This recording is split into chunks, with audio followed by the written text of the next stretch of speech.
가족과 집을 세우러 떠나는 여행. 창세기 29장 1절 말씀 먼저 함께 한글 영어로 읽겠습니다. 야곱이 발행하여 동방 사람의 땅에 이르러. 아멘.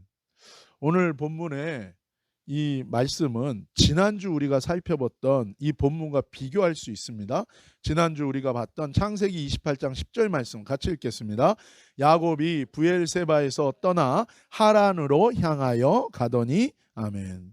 지난주 야곱이 여러 가지 사정으로 인하여 모든 것을 다 버리고 살아남기 위해서 급하게 집을 떠났던 것이 이 28장 10절 말씀이었어요. 그런데 야곱이 자기의 그 급한 상황 속에서 그는 그냥 상황에 떠밀려서 어쩔 수 없이 도망가는 것만 생각하고 있었지만, 하나님이 야곱의 떠나는 장면을 말씀하시면서 이 떠난다는 야차라는 단어를 쓰시면서 야곱은 어쩔 수 없이 살기 위해서 급하게 도망가는 떠남이었지만, 이 야차라는 단어를 통해서 하나님이 알려주시는 것은 무엇입니까?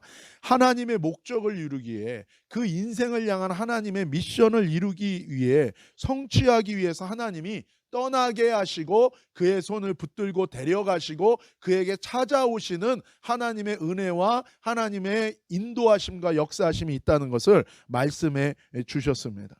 그래서 그의 야곱의 급하게 떠날 수밖에 없는 그 위급한 상황, 모든 것이 다 끝났고 망했고 그래서 겨우 목숨 하나 건지려고 떠나는 그의 여행, 그의 인생의 이 저니 속에 하나님이 뭐예요? 그의 손을 붙들고 데려가시고 그 속에서 하나님은 그를 지키시고 찾아오셔서 그에게 다 끝나고 이제 의미가 없고 죽고 싶은 그의 인생 가운데 너가 살아야 될 분명한 삶의 가치와 의미에 대해서, 그게 무엇입니까? 살아야 될 이유, 그건요 내 인생의 가치, 의미, 사명을 하나님이 주신다는 것입니다. 그래서 하나님이 그를 어디로 인도하는가?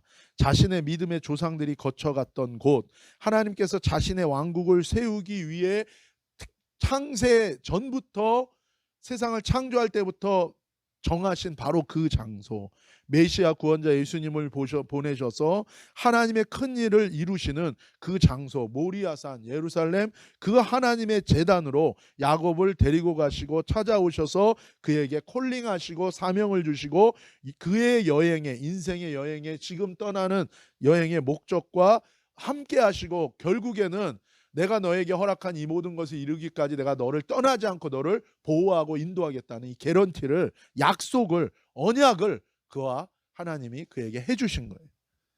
그래서 하나님은 야곱이 그렇게 떠난 것은 하나님이 함께 하신다는 그 떠남, 하나님의 인도하심이 있다는 걸 말씀해 주셨어요. 근데 오늘 본문에 보면 다시 한번 읽을까요? 시작. 야곱이 발행하여 동방의 사람의 땅에 이르러. 이제 하나님을 만나고 자신이 지금 무작정 살기 위해 방향 없이 목적 없이 도망가는 처지가 아니라는 걸 이제 알았어요. 그렇죠? 하나님이 찾아오셔서 자신의 인생에 의미가 있다는 걸 알려주시고 하나님 말씀하신 거예요. 여러분, 사람이 자신의 인생의 의미를 발견하는 것은요, 하나님을 만나는 거예요. 예수님을 만나는 거예요.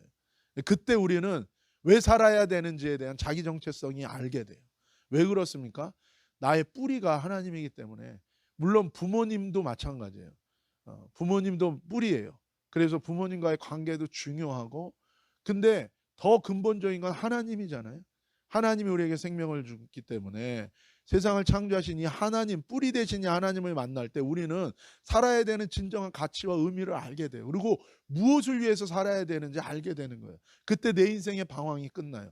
그때 내 인생에 정말 잘못된 방향으로 살아가는 모든 것들이 교정되기 시작하는 거예요. 그때 내 인생에 행복이 옵니다.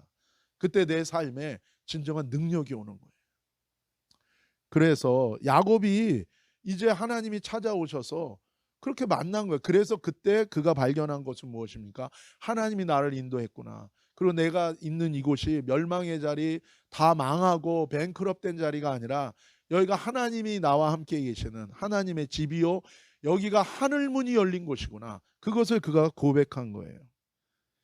그래서 이제 그 약속, 그 축복의 언약과 개런티를 받은 상태에서 이제 야곱이 결단하고 힘을 내서 자신의 인생의 길을 새롭게 걷게 되는 거예요. 그게 오늘 야곱이 발행하여라는 단어인 것입니다. 이 히브리어 단어는 나샤라는 단어예요. 나샤. 이거는 올라가다, 가져가다, 가다, 받아들이다라는. 이제 하나님이 야곱을 데려간 곳에서 하나님이 찾아와 알려주시고 불러주시고 개런티해 주시고 약속을 주시고 사명을 주신 그 장소에서 하나님의 말씀을 이제 받은 거예요. 그리고 났더니 야곱의 마음에 뭐가 생겼습니까? 믿음이 생긴 거예요. 믿음. 저와 여러분에게 이 믿음이 생기기를 예수님의 이름으로 축복합니다. 우리가 모든 걸 다 하지만 이 믿음이 없는 상태에서 모든 걸 하는 거랑 믿음이 있는 상태에서 이 모든 삶을 사는 거하고는요 완전히 다른 것입니다. 먹어도 마셔도 부어도 채워지지 않는 터진 웅덩이와 같은 우리 인생이 나의 뿌리 되시고 나의 근원 되신 하나님을 만나면요 내 인생의 가치가 달라져요. 내가 무엇을 위해서 살아야 되고 내가 어디서 왔고 어디로 가야 되는지. 사람이 이것이요 자신의 뿌리에 대한 근본에 대한 질문이 있는 거예요. 근데 이 해답은 하나님이거든요. 그래서 하나님을 저와 여러분이 만나기 전에는 저와 여러분의 인생은 그냥 끝없는 반복인 것 같아요. 그리고 의미가 없어요. 이렇게 살면 뭐하나. 왜요? 내 뿌리와 내 근본을 모르기 때문에. 그러니까 터진 웅덩이인 거예요. 물을 부어봐야 또 새고 또 새고 떼쓰고 문제를 해결해봐야 파도처럼 또 오고 그때 우리는 길이 없다고 생각하는 거예요. 그런데 길이고 생명이고 진리고 내 삶의 뿌리와 근원 되시니 하나님이 계신 거예요. 그분을 만나면 내 삶의 의미가 달라지는 거예요. 가치가 달라져요. 그때 우리의 삶의 길을 발견하는 것입니다. 야곱도 마찬가지인 거예요. 그래서 이제 그 믿음이 생긴 거예요. 그러니까 이 야곱이 그 믿음이 생기니까 자신을 하나님께 드리면서 자신의 삶 속에서 이제 움직이기 시작하는 거예요. 여러분 이것이요 너무나 귀한 변화입니다. 저와 여러분이 하나님을 만났다, 하나님의 믿음이 왔다, 하나님의 생명이 왔다. 그때요 저와 여러분이 달라지는 건 뭐냐면요 내 자신을 하나님께 드려 내가 드디어 내 삶을 움직이기 시작하는 거예요. 그것이 하나님을 위하여 사는 것이요 그것이 진정으로 하나님과의 관계 속에서 내가 생명으로 살아가는 삶의 모습인 것입니다. 야곱도 하나님의 뜻을 받아들이고 믿음을 가지고 자신을 올려드리면서 움직임으로 결단하고 순종하는 거예요. 그래서 야곱이 움직이는 거예요. 다시 한번 읽읍시다. 시작. 야곱이 발행하여 동방 사람의 땅에 이르러. 그렇게 믿음으로 결단하고 자신을 들여 움직이기 시작한 이 야곱이 어디로 갔다고 하나님이 말씀하십니까? 동방 사람의 땅에 갔다는 거예요. 믿음으로 이제 움직이기 시작한 야곱. 그 전에는요 그냥 방향도 없었어요. 그냥 살기 위해서 그냥 도망치던 그 야곱을 하나님이 붙들고 데려가셔서 찾아오셔서 만나서 사명을 주고 그에게 믿음을 주고 이제 삶의 믿음이 생겼어요. 삶의 사명이 생겼어요. 자신의 뿌리를 알게 된 거예요. 그 야곱이 이제 하나님께 자신을 드리며 믿음으로 움직이기 시작하면서 그가 간 곳이 어디입니까? 동방 사람의 땅에 가게 됐다는 거예요. 이 동방이라는 의미는 케뎀이라는 이 히브리어인데 이건 동쪽, 앞쪽, 근원, 고대를 얘기하는 것입니다. 하나님의 시간이 시작된 곳, 하나님의 마음과 뜻이 시작된 그곳, 창조의 시작이 있었던 그곳, 그곳에 가면 하나님의 마음과 뜻을 알고 그 마음과 뜻을 이룰 수 있는 하나님 안에서의 새로운 시작을 할 수 있는 바로 그곳인 것입니다. 여러분 그래서요 사람도요 다 그 마음이 있는 거예요. 인간의 마음속에는요 근원을 향한 갈망이 있어요. 왜 그렇습니까? 자기의 근원, 자기의 뿌리를 알 때 사람은 거기서 자기 정체성을 알고 거기서 우리가 살아가야 될 의미와 이유와 방향을 알게 되는 거거든요. 그래서 사람은 어디를 그리워합니까? 홈타운, 자기의 고향을 그리워하는 마음이 있는 거예요. 물론 그 고향에서 너무너무 상처받고 힘들고 어려웠다면 우리들은 가고 싶지 않아요. 외면하고 싶은 거예요. 내 인생에 다시는 가보고 싶지 않고 얼굴도 돌리고 싶지 않은 땅일 수 있어요. 그런데요 놀라운 것은 내게 상처만 주고 내게 고통만 주고 나의 슬픔이고 내가 내 인생에서 지워버리고 싶은 나의 뿌리와 나의 고향이라 할지라도요 나의 삶의 회복은 어디에 있습니까? 내가 상처받은 그곳에 가야 돼요.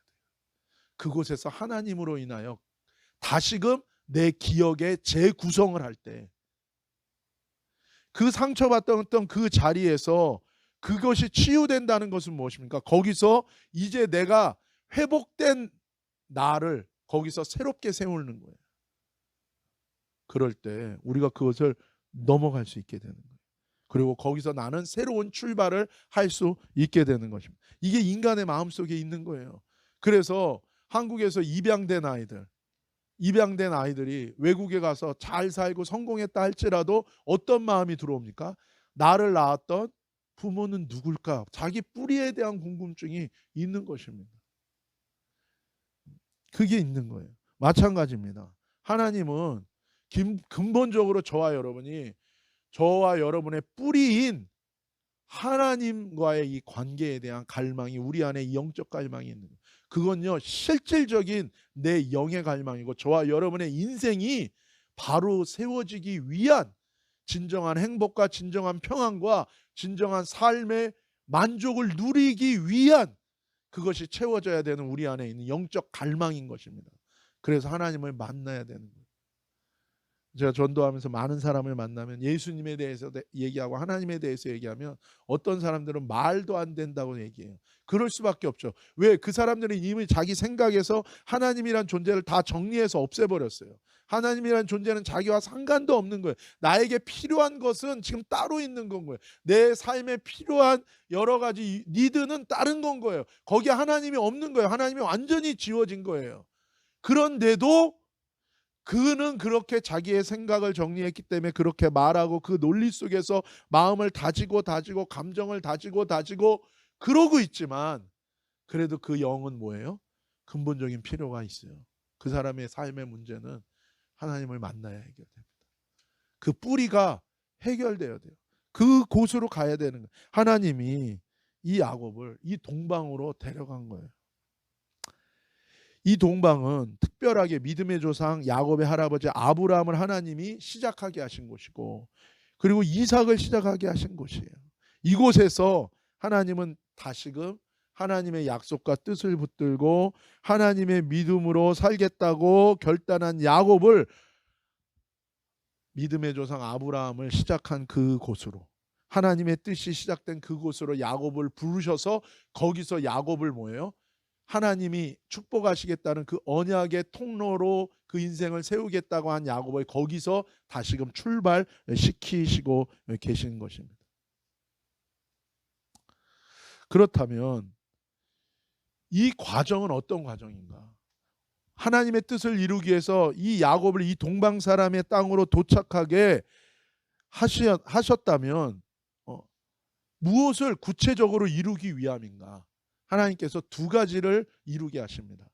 그 근원 새로운 출발을 위한 장소로 하나님이 데려가시는데 거기서 그 하나님의 뜻을 이루기 위해서 야곱에게요 두 가지를 하나님이 주시는 거예요. 그것이 창세기 29장에서 30장까지의 전체적인 내용이에요. 하나님은 야곱을 떠나게 하신 목적 그리고 그 근원된 자리에서 새 출발을 하게 하면서 하나님이 야곱에게 이루고 주고자 하는 두 가지가 있어요. 그것이 무엇입니까? 배우자를 만나는 거예요. 남편을 만나고 부인을 만나고 그리고 자녀를 얻게 하는 거예요. 그래서 가정을 이루게 하는 거예요. 이것이 야곱을 하나님 안에서 새 출발하게 하시는 하나님이 야곱에게 주고자 하시는 두 가지인 것입니다. 왜냐하면 이 가정은요 하나님 나라를 이루는 기본적인 단계예요. 그래서 사단은요 가정을 없애버리려고 합니다. 가정의 의미를 바꿔버리려고 해요. 가정을 완전히요 해체시켜버리려고 그러는 거예요. 인간의 이 기본적인 관계 자체를요 다 바꿔버리려고 하는 게 이 사단의 계략인 거예요. 왜요? 가정을 통해서 사람은요 자기의 뿌리를 찾고 뿌리를 만드는 거예요. 그리고 그곳에서 하나님의 내 인생을 향한 하나님의 정체성과 영적인 정체성이 거기서 결정되거든요. 사람의 진정한 행복과 거기에서 하나님 나라가 나오거든요. 그렇기 때문에 사단의 제일 타겟이 무엇입니까? 가정을 해체하는 거예요. 관계를 끊어버리는 거예요. 근데 하나님이 주시는 것은 무엇입니까? 하나님 안에서의 새 출발은 남편과 부인을 얻는 거예요. 그리고 자녀를 얻어서 가정을 이루는 거예요. 거기서 내가 새로운 뿌리가 되는 거예요. 거기서 새로운 뿌리를 출발시키는 거예요. 그렇기 때문에요, 가정을 이룬다는 건요, 너무 힘든 일입니다. 다른 사람과 내가 만나서 연합을 이루어야 되잖아요. 이건 보통 힘든 일이 아닌 거예요. 그리고 시험도 많고요, 도전도 많고요, 실패도 많아요. 어려워요. 그래서 사람들이 뭐라 그래요? 차라리 결혼을 안 하겠다는 거예요. 그럴 정도로 이해가 갑니다. 그 정도로 힘든 거예요. 자녀를 낳는다는 거, 자녀가 그냥 나오지 않죠. 엄마의 고통 속에서, 자녀가 희생 속에서 자녀가 태어나요. 그리고 키우려고 엄마가 우울증 겪으면서 애를 다 키우잖아요. 그렇다고 또 끝도 아닌 거예요. 얼마나 아이도 힘들어요. 태어나서 자기가 살아가면서 겪어야 되는 많은 것들이 있습니다. 한 사람으로 성숙하기 위해서 겪어야 되는 고통이 이만저만이 아닌 거예요. 그 속에서 힘들고 어려워요. 그래서 그 가운데 뭐가 필요합니까? 사랑의 희생과 수고와 기도가 정말로 필요한 것입니다. 창조의 목적은 하나님의 나라를 세우는 거예요. 그래서 그곳에서 하나님의 형상을 닮은 사람들이 하나님과 함께 영원히 행복하게 살아가는 거예요. 근데 그것을 위해서 가정을 이루는 것은 하나님의 창조의 목적인 거예요. 그래서 하나님이 사람을 만드시고 남자와 여자를 만드시고 가정을 이루게 하시고 자녀를 낳게 하시고 가정을 이루어 이 창조하신 하나님 나라를 이루는 이 목적을 위한 첫 번째 스텝을 그렇게 시작하신 거예요. 그러나 가인과 아벨을 통해서도 우리가 알 수 있듯이 그 하나님의 가정을 이루어가는 이 과정은 결코 쉽지 않습니다. 인간의 탐욕과 인간의 연약함과 서로의 죄와 서로의 연약함이 부딪힐 때 우리는 깨지는 거예요. 우리는 서로 안 보고 싶은 거예요. 그러나 그곳에서 사랑의 수고와 믿음의 기도는 이 모든 우리의 연약함과 절망을 뛰어넘어 하나님의 언약, 가정을 이루어 하나님의 나라를 이루고 하나님의 축복과 은혜와 평강이 오는 이 하나님의 뜻이 반드시 이루어지게 한다는 것입니다. 창세기 2장 24절입니다. 시작. 그러므로 남자가 부모를 떠나 그 아내와 연합하여 둘이 한 몸을 이룰지로다. 아멘. 그래서 이 언약을 주신 거예요. 남자와 여자가 가정을 이루는 것으로 이 창조의 첫 번째 완성이 마무리되는 거예요. 이것은 하나님이 세상을 창조하시고 시작하면서 하나님이 언약하신 약속, 원래 계획이 있다는 거예요. 그게 제가 말씀드린 창세기 1장 27절에 28절입니다. 같이 읽읍시다. 하나님이 자기 형상 곧 하나님의 형상대로 사람을 창조하시되 남자와 여자를 창조하시고 하나님이 그들에게 복을 주시며 그들에게 이르시되 생육하고 번성하여 땅에 충만하라. 땅을 정복하라. 바다의 고기와 공중의 새와 땅에 움직이는 모든 생물을 다스리라 하시니라. 아멘. 하나님께서 세상을 창조하신 이유가 하나님 나라를 세우기 위함이에요. 그 하나님 나라를 세워서 하나님의 사람들과 영원히 함께 평안 가운데 살기 위함이라 그랬어요. 그래서 그것을 위한 기본 단위가 뭐라고요? 남자와 여자를 창조하고 가정을 이루고 자녀를 낳아 가정을 이루게 하는 거란 말이에요. 그래서 하나님께서 그것을 위해서 사람들에게 모든 생물을 다스리고 통치하라고 말씀하십니다. 근데 그것을 위해서는 사람이 무엇을 해야 된다고 얘기합니까? 땅을 정복해야 된다고 얘기하는 거예요. 그 땅을 정복하기 위해서는 어떻게 해야 된다고요? 땅에 충만하라고 얘기하는 거예요. 이를 위해서 너희가 번성하라는 거예요. 자녀를 낳아서 너희가 번성하라는 거예요. 그러기 위해서 너희는 생육과 출산을 하고 이것을 위해서 너희가 가정을 이루어야 된다. 가정을 이루어서 생육하고 번성하고 출산하며 그것을 통해서 이 땅에 충만히 거할 때 이 땅을 정복하게 되고 이 땅을 다스리게 된다는 겁니다. 이것은 육적인 이 출생의 첫 번째 창조의 의미만 있는 게 아니라 이것은 두 번째 창조, 영적인 의미가 있습니다. 영적인 의미가 있어요. 그래서 창세기 24장 2장 24장 4절 다시 한번 읽읍시다. 시작. 이러므로 남자가 부모를 떠나 그 아내와 연합하여 둘이 한 몸을 이룰지로다. 아멘. 여러분, 이것은요, 눈에 보이는 비저불한 첫 번째 창조, 이 육에 대한 것만이 아니에요. 이 세상에 대한 것만이 아니라, 비저불에 대한 것만이 아니라 이것은 영적인 것도 의미하는 거예요. 여러분, 남자는 무엇을 의미합니까? 머리를 의미해요. 머리. 이게 누구예요? 영적으로는 예수님인 거예요. 아내는요, 여자는 몸을 의미해요. 그래서 이 아내가 몸으로 낳는 거예요. 그렇죠? 그래서 영적으로는 몸이 누굽니까? 교회와 성도들을 의미하는 거예요. 남자가 부모를 떠난다는 건 무엇입니까? 이것은 예수님께서 메시아 구원자로서 이 세상에 오시는 것을 얘기하는 거예요. 하나님 아버지로부터 떠나 이 세상에 오셔서 그 안에 된 교회와 성도, 하나님의 사람들과 뭐예요? 연합하시는 거예요. 그래서 한 몸을 이루시는 거예요. 그래서 교회의 머리는 예수님이요, 몸은 우리이기 때문에 예수님과 연합할 때 우리가 한 몸을 이루게 되는 건 거예요. 여기에서 뭐야? 하나님의 집이 세워져요. 이게 하나님의 나라가 되는 것입니다. 창세기 29장 18절입니다. 시작. 야곱이 라헬을 연애함으로 대답하되 내가 외삼촌의 작은 딸 라헬을 위하여 외삼촌에게 7년을 봉사하리이다. 아멘. 근데 문제는 아까 말씀드린 것처럼 이 가정을 이룰 때 다른 남편과 부인을 만나고 또 자녀를 낳아 자녀를 기르며 이 가정을 이루어갈 때 이게 쉽지가 않은 건 거예요. 어려워요. 그래서 야곱도 하나님이 허락하시고 약속하신 아내와 자녀를 얻고 가정을 이루기 위해서 야곱은요, 대가를 치렀습니다. 아내를 얻기 위해서 7년씩 2번 14년을 봉사하고 일한 거예요. 희생을 치른 거예요. 그러면서 뭐예요? 가정을 이룬 것입니다. 그리고 자녀들이 태어났죠. 12명의 자녀가 있었는데 그 자녀들이 커가면서 가진 여러 가지 사건들이 많았어요. 가족과 함께 많은 일을 겪으면서 나아갑니다. 아, 이렇게 힘들게 살 거 애를 뭐로 낳나, 이렇게 힘들게 살 거 결혼은 왜 했나, 이런 소리가 안 나올 수가 없어요. 너무 힘들기 때문에 감당하기가 힘들어요. 왜요? 이 가정을 이루고 가정을 세워가는 데는 대가, 희생이 필요해요. 사랑의 수고가 필요한 것입니다. 야곱도 아내를 만날 때 이미 14년이라는 세월을 보내면서 아내를 얻기 위해 대가를 치렀고, 자녀들을 키워내고 자녀들을 세워가기 위해서 그의 평생의 험악한 세월을 보냈습니다. 그 가운데 자신도 연단받았어요.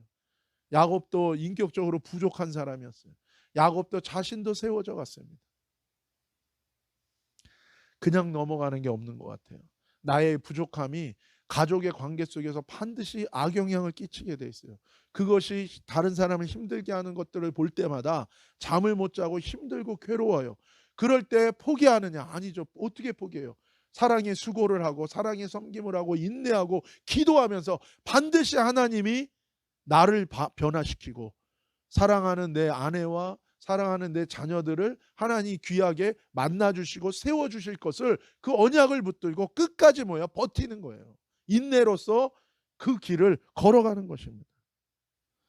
빌립보서 2장 5절에서 8절입니다. 시작. 너희 안에 이 마음을 품으라. 곧 그리스도 예수의 마음이니 그는 근본 하나님의 본체시나 하나님과 동등됨을 취할 것으로 여기지 아니하시고 오히려 자기를 비어 종의 형체를 가져 사람들과 같이 되었고 사람의 모양으로 나타나셨음에 자기를 낮추시고 죽기까지 복종하셨으니 곧 십자가에 죽으심이라. 영적으로 하나님의 집을 이루기 위해서 예수님도 야곱과 같이 대가를 치르셨습니다. 신부인 교회와 성도를 얻고 하나님의 자녀를 얻기 위해서 대가를 치르셨어요. 6절에서 7절에 보면 첫 번째로 하나님은 하늘에서 대가를 치렀어요. 하나님의 본체세요. 예수님도 하나님이십니다. 하나님 아버지는 따로 있고 아들은 따로 있는 게 본체예요. 하나님이세요. 자기를 비어 종의 형체를 가져 사람들과 같이 되어 인간의 몸을 입고 이 세상에 오신 거예요. 그거 자체가 자기 영광을 다 버리고 이 땅에 인간의 몸을 입고 내려오신 거예요. 예수님이 첫 번째로 하늘에서 본인이 대가를 치렀습니다. 8절 두 번째로 이 땅에서 대가를 치렀어요. 자기를 낮추고 죽기까지 복종하셨어요. 와가지고 무슨 뭐 내가 왕이다 이렇게 한 게 아니에요. 가정 연약한 어린아이의 모습으로 태어나시고 사람의 손에 의해서 길러지시고 그리고 자라셔서 그리고 대우받지 못하고 인정받지 못하고 공격당하는 속에서 결국에는 뭐예요? 자신의 생명을 죄 없으신 예수님 모든 인류의 죄를 대신 짊어지시고 희생 제물로 십자가에 죽으신 거예요. 죽기까지 복종하셨다는 거예요. 하나님의 이 뜻을 이루기 위해서. 이 뜻이 무엇입니까? 사람을 살리는 거예요. 사람에게 영원한 안식처와 가정을 주는 거죠. 하나님의 집을 이루는 거예요. 저와 여러분도 마찬가지. 어른들이 그런 얘기합니다. 결혼했다고 다 부부냐? 아니죠. 결혼했다고 다 부부입니까? 이제부터 시작인 거죠. 싸울 일이 얼마나 많고 부딪힐 일이 얼마나 많고 헤어질 일이 얼마나 많지만 그러나 관계를 이루어가는 거예요. 거기서 사랑의 수고와 희생과 대가를 치러야 돼요. 그리고 뭐예요? 기도하는 거죠. 자녀를 낳았다고 다 부모도 아니잖아요. 자녀들이 얼마나 또 살면서 힘듭니까? 그 자녀, 나의 속성을 물려받은 자녀가 이 세상을 살아가면서 힘들고 방황하고 어려워하는 걸 볼 때 부모의 마음은 찢어져요. 근데 그걸 놓고 포기할 수 없잖아요. 외면할 수도 없어요. 그러니까 어떻게 합니까? 걔를 붙들고 내가 해줄 게 없어도 뭐예요? 사랑으로 할 수 있는 걸 최선을 다하여 섬기는 거예요. 그리고 어떻게 합니까? 기도하는 거예요. 때로는 가만히 있는 게 도와주는 것인 것 같은 마음이 들 때 부모는 힘들어요. 그러나 그때 부모는 뭘 해야 됩니까? 기도로 그 아들을 위해, 그 딸을 위해, 그 자녀를 위해 우리는 대가를 치러야 되는 거예요. 하나님이 그냥 두지 않으십니다. 부모가 포기하지 않으면 자식을 하나님은 반드시 뭐예요? 세우십니다. 그것이 하나님께서 예수님께서 우리에게 보여주신 거예요. 5절에 이것이 그리스도 메시아 구원자 사람을 구원하고 하나님 나라를 이 땅에 세우시기 위하여 하나님의 집 가정을 이루기 위하여 하나님의 사람들과 영원히 하나님의 나라에서 안식하고 살기 원하시는 하나님의 뜻과 목적을 이루기 위해 헌신하시고 희생하시고 살리고 구원하는 사랑의 목적과 계획을 이루신 예수님의 마음과 태도와 삶의 결과였었다는 거예요. 사람은 남자와 여자가 만나 생명을 출산하는 하나님의 창조의 일에 참여하고 하나님의 나라를 세우는 하나님의 뜻에 동참하는 사명이 있습니다. 또 하나 사람은 예수님과 연합하여 영적 생명을 낳고 예수님의 몸을 이루고 하나님의 나라를 세우는 하나님의 뜻에 동참하는 사명도 있는 거예요. 금요일 날 제가 여러분과 나눈 것처럼 내년도 우리 교회의 목표는 두 가지예요. 첫 번째 목표는 무엇입니까? 우리 가정들을 향한 가정을 세우고 자녀를 세우는 이 일에 우리가 변함없이 우리가 함께 헌신하고 사랑으로 섬기고 인내하고 함께 더욱더 기도의 이 단계를 높이는 거예요. 그리고 그래서 가정을 세우는 거예요. 두 번째는 영적인 하나님의 집을 세우는 거예요. 여러분 내년에는 1년을 우리가 그냥 보내면 안 돼요. 내년의 1년은 무엇입니까? 우리가 예수님과 연합하여 영적 생명을 낳는 한 해가 되기를 예수님의 이름으로 축복합니다. 이제 새로운 주의 몸을 이곳에 세웁시다. 하나님의 나라를 세웁시다. 어제도 제가 여기에 1.5세 그 분 2명을 만났어요. 제가 눈물이 나더라고요. 우리 자녀들이 얼마나 힘들게 또 이곳에 와서 살아가고 있는지를 제가 알기 때문에 애매한 1.5세들 1.8세 2세랑은 또 달라요. 1.5세들은 거의 중학교 고등학교 때 온 사람들. 그 사람들은 살짝 완전히 다 적응이 안 되는 거예요. 한국 사회도 적응이 안 되고 그렇다고 미국 사회도 조금 다르고 그러면서 자기 정체성의 혼란을 겪는. 저도 여기서 살고 자녀들과 여러 가지 사람들을 보다 보니까 그들의 아픔을 알겠어요. 그들의 혼란함을 알겠어요. 물론 그들이 다 옳은 건 아니에요. 그래도 그들의 아픔이 있어요. 그것을 알겠더라고요. 1.5세라는 그 말만 듣는 그 순간에 제 마음이 울컥한 거예요. 그리고 방황하는 한 자매를 하나님께서 주신 마음으로 말씀하셨을 때 그 자매의 마음을 하나님이 터치하시는 것을 보았어요. 여러분, 이제 내년에는 우리가 예수님과 연합하여 영적 생명을 낳고 영적인 하나님의 이 집을 이 얼바인 가운데 우리가 세우는 한 해가 되기를 예수님의 이름으로 축복합니다. 여러분 오늘 하나만 생각하십시오. 머리 대신 예수님만 바라보세요. 다른 것들 부차적인 것들 다 흘려보내세요. 거기에는 그냥 신경도 쓰지 마세요. 기도하고 우리가 같이 순종하고 복종하고 헌신하고 그리고 영혼 살리고 영혼 세우고 이러면서 우리 가정들도 세워지고 하나님의 이 집도 세워지는 것을 보게 되기를 예수님의 이름으로 축복합니다. 더 이상은 우리가 무조건 그냥 그 응급실 오고 가는 터미널이 아닙니다. 이제는 여기에 하나님의 집을 세워야겠어요. 1.5세, 1.8세 2세들을 위한 집을 세워야겠어요. 하나님이 사람들을 만나게 하세요. 그 아이들을 볼 때 내가 마음에 드는 생각은 너네들이 머물 집이 세워져야겠다. 너네들이 방황하는데 너네들이 마음껏 예배하고 마음껏 하나님을 만날 수 있는 그 집을 세워야겠다. 그 마음을 주세요. 이제는 하나님의 때가 됐다고 봐요. 우리가 가야 될 게 많아요. 우리도 문제가 너무너무 많습니다. 저도 목사임에도 불구하고 저도 부족한 게 너무너무 많아요. 그러나 하나님을 믿고 의지하면서 우리가 함께 힘을 합쳐서 헌신하면서 주님의 집을 우리도 세워지고 또한 우리 가정도 세우고 우리 자녀들도 세우고 그리고 영적인 하나님의 집을 이 얼바인에 온전히 하나를 세워가는 이 한 해가 되기를 예수님의 이름으로 축복합니다. 다른 거 보지 맙시다. 그리고 없는 거 보지 맙시다. 부족한 거 보지 맙시다. 서로가 기도로 메꿔주는 거예요. 본질적이지 않은 거는요 다 스킵하시고 본질적인 것만 바라보면서 은혜 가운데 세워지는 저와 여러분 되기를 예수님의 이름으로 축복합니다. 여러분 포기하지 않고 이번 내년에는 이 사랑의 섬김과 기도로 하나님의 생명과 영광이 실현되고 열매 맺어가는 이 한 해가 되기를 예수님의 이름으로 축복합니다. 기도합시다. 아버지 하나님 감사합니다. 하나님 야곱을 하나님이 그 근원으로 보내셨습니다. 하나님의 뜻이 시작된 그곳에서 아내를 얻고 자녀를 얻고 하나님의 가정을 이루어 하나님의 나라를 세우는 그 자리로 인도하신 것처럼 하나님 이번 한 해 또 다가오는 한 해 동안 우리가 우리 자신이 하나님의 집으로 세워지게 하시고 우리의 가정이 하나님의 집으로 세워지게 하시고 또한 주님의 몸된 이 교회가 하나님의 집으로 방황하는 많은 영혼들을 담고 그들을 세우는 그들을 양육하는 하나님의 집으로 세워지게 하여 주옵소서. 주님을 찬양합니다. 우리 안에 선한 일을 시작하신 이가 그리스도의 날까지 그리스도의 뜻이 이루어지는 그 날까지 우리를 떠나지 않고 내게 허락한 모든 것을 이루기까지 내가 너를 떠나지 아니하리라. 하나님을 찬양합니다. 하나님 우리의 연약함을 불쌍히 여겨 주시고 자비를 베풀어 주옵소서. 주님을 찬양합니다. 거룩하신 예수님의 이름으로 감사하며 축복하며 기도 올리옵나이다. 아멘.